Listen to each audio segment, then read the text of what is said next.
Hi everyone! So pag-usapan naman po natin yung isa naman sa mga problema patungkol sa lost title. So kayo ba ay isang registered owner ng isang lupain at meron kayong titulo pero nawala nyo yung titulo or hindi nyo na mahanap? Naku, ano kayang solusyon dito? Anong kailangan kong gawin, attorney? Anong step 1? At ano ba ang buong proseso para mabigyan ako ng bagong kopya ng aking titulo? Of course, ang sinasabi po natin ay yung owner's copy of the owner's duplicate copy nung pong titulo na nakapaloob of course sa Register of Deeds. So pag pumunta kayo ng RD, meron din pong copy doon. Pero yung copy na yun yung original title na copy ng gobyerno ng RD.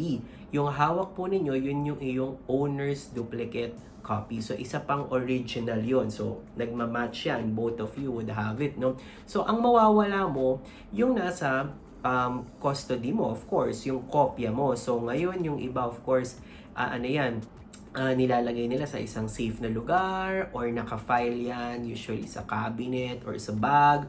Yung iba talagang nakalock, nakatago pa talaga kasi mahalaga po ang dokumento na yan dahil yan po ang patunay na kayo ang may-ari ng lupa. Pero attorney, ayun na nga, hindi na namin makita or nawala or yung iba po kinain ng anay or nasira, nabasa, nalusaw, binaha, ayan, iba-ibang mga rason yan. So, ano bang kailangan yung gawin? So, the first thing that you have to do is to execute an affidavit. Okay, so kung nawala po siya, you execute an affidavit of loss before a notary public. It should be a public document. Notarized, sasabihin nyo doon yung title number, better if may yung description ng lupa na makikita din sa title at yung reason kung bakit nawala at i-declare nyo po doon na hindi nyo na talaga siya mahanap. Okay, so kung hindi nyo maalala ang title number nyo, just go to the nearest Register of Deeds, patype nyo po yung pangalan ninyo and get a certified true copy of the title doon. So yung certified true copy, kulay blue po na form, hindi pa po yun ang owner's duplicate kasi nawala nyo nga yung owner's duplicate. Ito lamang ay certified true copy nung kopyang nakalagak sa Register of Deeds. Okay, so kung nakuha nyo na yun, nakapag-affidavit of loss na kayo, ano susunod yung gagawin? Of course, after nyo ma-secure yung affidavit of loss, you have to go to the Register of Deeds, kung saan yung lugar na yun, kung saan naka-register, and then you annotate you ask the RD the steps of annotation, pero basically you just have to bring the original copy of the affidavit of loss and a letterhead addressed to the Register of Deeds that you are asking for the annotation of the affidavit of loss dun sa original copy ng title. Okay, so bibigyan po kayo nyo ng releasing period if check naman nila lahat ng documents if okay, and then magkaka-releasing period kayo. After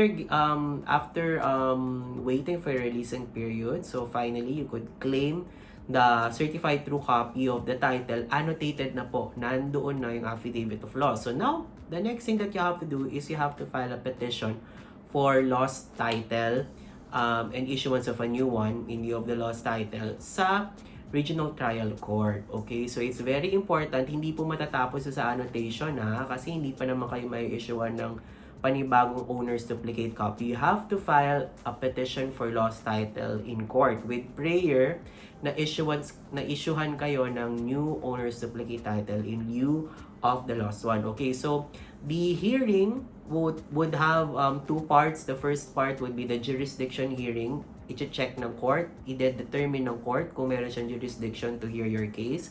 So these are matters that you could best discuss with your lawyer kasi these are documentary matters with posting and publication requirements. Okay, so and then the next thing that you have to do is you have to now tell the court what happened, why it was lost. So you have to testify as a witness. Okay, so on how it was lost. And then of course there would be some clarificatory questions most probably, and then others would need the presentation of a representative of the RD in the hearing for confirmation purposes. No, so after going through the process in court, the due process and procedural process in court, you wait for a decision, a resolution of your case. And then afterwards, if you were able to prove your case na talagang nagkaroon ng loss of the title and that you are entitled or or you are eligible for the issuance of a new title for in lieu of the lost one, then maglalabas naman po ng court decision noon indicating that in that decision you will now use to request from the Register of Deeds the issuance of the new title. So, yun. You have to go through all of this process. Wala pong shortcut sa process na yan because that is the only process na wherein you could validly get a legitimate owner's duplicate copy in lieu of the lost one. So, review natin. Get a certified true copy muna with the RD so that you know that the title number and the description. Afterwards, you go to a legitimate notary public, do execute an affidavit of loss. The next step, you go to the Register of Deeds, annotate the affidavit of loss.